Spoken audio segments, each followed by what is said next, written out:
2024년 5월 28일 화요일 경제뉴스 메일 브리핑을 시작하겠습니다. 티몬이 Q10과 결합 시너지를 통해 직구와 역직구를 모두 강화하는 전략을 편다. 27일 업계에 따르면 티몬은 직구 영역에서 소비자에게 다른 선택지를 제공해 선택받겠다는 포부로 이날 중국 글로벌 게이밍기기 신제품 국내 단독 판매 카드를 꺼냈다. 판매 상품은 2020년 설립된 휴대용 게임기 브랜드 아야네오의 새 초소형 모바일 PC 포켓 S로 1년 무상 AS도 단독 혜택으로 제공한다. 티몬이 차별화 직구 상품으로 게임기기를 택한 배경엔 모 회사인 아시아 기반 이커머스 Q10과의 결합에 따른 시너지가 컸다. 티몬은 직구와 함께 국내 브랜드 제조사의 해외 판로를 넓히는 역직구 키우기에도 나선다. Q10이 북미 유럽 기반 위시를 인수해내놓은 새 플랫폼 위시 플러스를 통해서다. 티몬이 역직구에서 차별화 지점으로 내세우는 건 역시 Q10과의 시너지다. 기존 위시 핵심 사용자였던 K상품 호감도가 높은 미국 2040 세대 중산층도 적극 끌어올 방침이다. 다음 뉴스.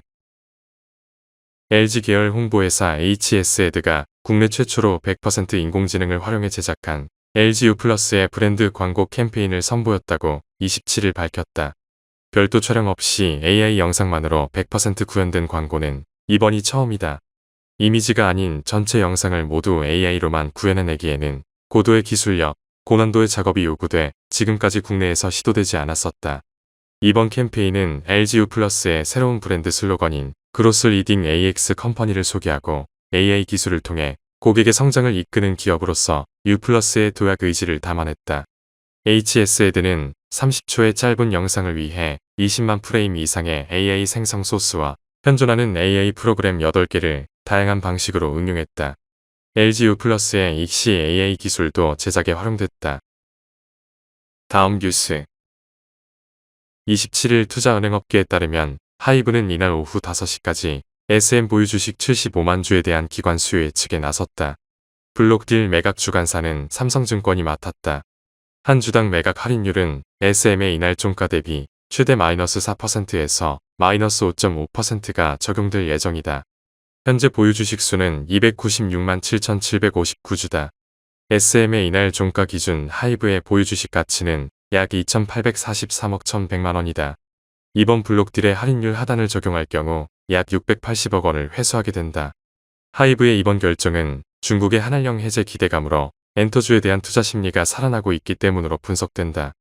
하이브 관계자는 블록딜을 진행 중인 것은 맞지만 아직 구체적인 조건이 확정되지 않아 구체적인 답변을 하기 힘들다고 말했다. 다음 뉴스. 미국의 대중 반도체 제재가 거세지는 가운데 중국이 이에 맞선 반도체 굴기의 속도를 내기 위해 64조 원이 넘는 빅펀드를 조성했다. 2014년과 2019년에 이어 세 번째인데 투자 규모는 역대 최대다. 1차 펀드는 반도체 제조 분야에 60% 이상 투자됐다. 2차 펀드는 제조뿐 아니라 설계 패키징 등으로 투자 영역을 다양화했고 이번 3차 펀드는 공급망 자립을 위해 광범위하게 투자될 전망이다. 주요 주주로는 중국 재정부와 국계금융유한책임공사, 상하이 국성유한공사 등 19곳이 참여했다. 투자 대상은 자국 반도체 산업으로 반도체 설계 제조 패키징 등 산업 공급망 전반에 자금을 공급할 계획이다. 이를 통해 중국 반도체 산업의 독자적인 공급망을 구축하고 반도체 경쟁력을 넘어 국가 경쟁력까지 제고한다는 목표다. 다음 뉴스. 도널드 트럼프 공화당 대선 후보가 연일 친암호화폐 공약을 내놓고 있다고 암호화폐 전문 매체 코인데스크가 현지 시간 26일 보도했다. 트럼프가 대표적인 암호화폐 사범인 로스 윌리엄 울브리 히트를 석방하겠다고 약속한 것이다. 울브리 히트는 2011년 다크넷 마켓 실크로드를 개설하고 체포되는 2013년까지 이를 운영했던 암호화폐 사범이다. 당시 실크로드 이용자들은 웹사이트에서 비트코인 등 암호화폐를 사용, 마약 등 각종 불법적인 물품을 거래했었다. 2015년 2월 울브리 히트는 돈 세탁, 컴퓨터 해킹, 인터넷을 통한 마약 불법 거래 등으로 종신형 판결을 받았다. 현재 투손 교도소에 수감돼 있다. 트럼프는 대통령 재임 시절에는 암호화폐에 반대했으나 최근 들어 친암호화폐로 급선회했다. 이는 젊은 층 유권자를 끌어들이기 위한 것으로 보인다. 다음 뉴스. 여행업계 1위 하나투어가 매각 절차에 돌입한다. 하나투어는 27일 공시를 통해 최대 주주인 하모니아이로 유한 회사에 확인한 결과 여행시장이 회복되고 회사 실적이 개선돼 지분 매각을 포함한 다양한 전략적인 방안을 고려 중이라고 밝혔다. 이어 구체적인 사항은 IM 프라이빗 에쿼티와 2대 주주인 기존 주주 간 협의에 따라 결정될 예정이라고 덧붙였다. 매각 대상 지분 규모는 27.78% 수준으로 알려졌다. 이는 IMMPE가 하모니아이로 유한 회사를 통해 보유 중인 지분 16.68%와 창업자인 박상원 하나투어 회장 6.53%, 공동창업자인 권희석 하나투어 부회장 4.48% 등 특수관계인 보유 지분을 더한 것이다. 다음 뉴스.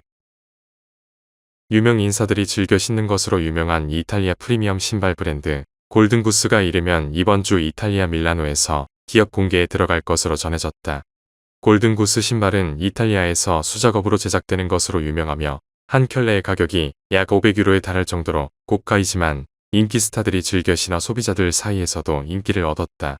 골든구스를 소유한 사모펀드 페름이라는 골든구스를 2020년에 13억 유로에 인수했다. 블룸버그는 현재 이 회사 가치가 순부채를 포함해 약 30억 유로에 이를 것으로 추정했다. 다음 뉴스. K뷰티의 선두주자 미미박스가 삼성증권을 상장대표 주관사로 선정하며 기업 공개를 본격화한다. 2012년 설립한 미미박스는 K뷰티 전문업체다. 메이크업 브랜드 아임미미, 포니 이펙트, 카자와 스킨케어 브랜드 노니, 아이듀케어 등 5개 뷰티 브랜드를 운영하는 소비재 기업으로 성장했다. 이들 브랜드는 비건 성분, 고효능 제품, 독특한 제형과 디자인, 쉽고 간편한 사용법 등으로 틱톡과 소셜미디어에서 큰 인기를 끌고 있으며 특히 10에서 30대 고객에게 높은 인지도를 자랑한다. 미미박스는 매출의 90%가 해외에서 발생하고 있다. 북미 매출이 50% 가까이 차지한다. 미국 아마존에서는 누니엘 이보일과 아이듀케어의 드라이 샴푸 탭 시크릿이 꾸준히 카테고리 1위를 유지하고 있다. 미미박스는 실리콘밸리의 선도적인 벤처 투자자로부터 2억 달러 이상 투자를 유치했다. 다음 뉴스. 하나은행이 고시한 5월 27일 오후 9시 8분 원달러 환율은 1363.50원입니다. 시청해주셔서 감사합니다. 더 좋은 영상을 위해 구독, 좋아요 부탁드립니다.